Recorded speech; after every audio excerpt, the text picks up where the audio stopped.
நீங்க அந்த பாட்டில் குடிக்கிறவங்க அந்த பாட்டில வெளியே போட்டுட்டு போயிடுறாங்க. இப்போ நீங்க அந்த டூரிஸ்ட் ஸ்பாட் மாதிரி அந்த இடத்துல அந்த பாட்டில் கிடக்கும்போது ஒரு யானைக்கான அந்த காயங்கள் ஆகலாம், மனிதர்களுக்கு அந்த காயங்கள் ஆகலாம். அந்த பாட்டிலை திருப்பி வாங்கணும். அப்ப அந்த பாட்டிலை திருப்பி எல்லாரும் கொண்டு வந்து கொடுக்கணும்னா என்னன்னா, ஒரு பாட்டிலுக்கு ஒரு ஸ்டிக்கரை நீங்க ஒட்டிக்கோங்க.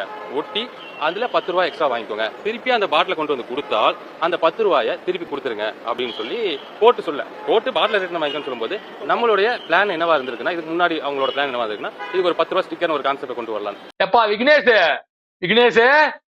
உங்கள்ட்ட ஒண்ணு கேட்கும்.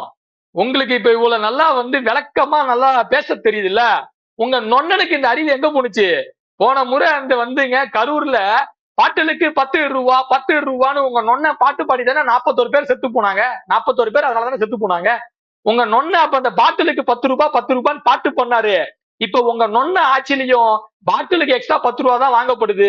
நாங்களும் பாட்டிலுக்கு 10 ரூபா விஜய், பாட்டிலுக்கு 10 ரூபா விஜய் அப்படின்னு இப்ப நாங்களும் கேக்குறோம். ஆனா இதற்கு நீ கொடுத்திய ஒரு விளக்கம், இந்த விளக்கம் உங்க நொண்ணனுக்கு இப்ப தெரியாதா? இன்னைக்கு வக்கனையா பேச தெரிஞ்ச மதுவிலக்குத்துறை அமைச்சர் விக்னேஷ் அவர்களே, இந்த பதிலும் இந்த அறிவும் இந்த புரிதலும் இந்த நியாயமும் போன 3 மாசத்துக்கு முன்னாடி பேசின உங்க அண்ணன் இன்னைக்கு முதலமைச்சரா இருக்கக்கூடிய விஜய்க்கு ஏன் தெரியாம போச்சு? அப்ப அன்னைக்கு நீங்க நாடகம் போட்டீங்களா? அன்னைக்கு நீங்க வேஷம் போட்டீங்களா? அன்னைக்கு நீங்க மக்கள் கிட்ட டான்ஸ் போட்டு மக்களை ஏமாத்துனீங்களா? ஏங்க அதானங்க உண்மை. அப்ப நீங்க மக்களை ஏமாத்தி இருக்கீங்க, மக்களை திசை திருப்பி இருக்கீங்க. அந்த ஆட்சியில தப்புன்னு சொன்ன நீங்க உங்க ஆட்சியில சரின்னு சொல்றீங்கன்னா, நீங்கள் அனைவரும் நாடகக்காரர்கள், நீங்கள் அனைவரும் வேஷதாரிகள் அப்படின்னு நம்ம சொல்றோங்கய்யா. அப்புறம் இன்னொரு வார்த்தை சொல்றீங்க, இது என்ன சினிமாவா ஒரே நாள்ல மாத்த முடியுமான்னு. உங்க நொண்ண அப்படிதானப்பா சொன்னாரு. இப்படின்னா அப்படி ஆயிடும், அப்படின்னா இப்படி ஆயிடும் அப்படின்னு என்னமோ பயங்கர மேஜிக் மாதிரி பெரிய மாஸ்லாம் பேசினாரு. பக்கா மாஸ் கட்சி வேற நீங்க. என்னப்பா உங்களாலே முடியலையா? அப்ப யதார்த்தம் புரியாமல், இங்க நடக்கக்கூடிய நிர்வாகத்திறன் தெரியாமல் இவர்கள் அனைவரும் ஒரு தவறான ஃபேக் நரேஷனை செட் பண்ணி ரீல்ஸ் மூலமாக ஆட்சியில உட்கார்ந்து இருக்காங்க. அதனையும் மக்கள் பார்த்து நம்பி ஏமாந்து விட்டார்கள்.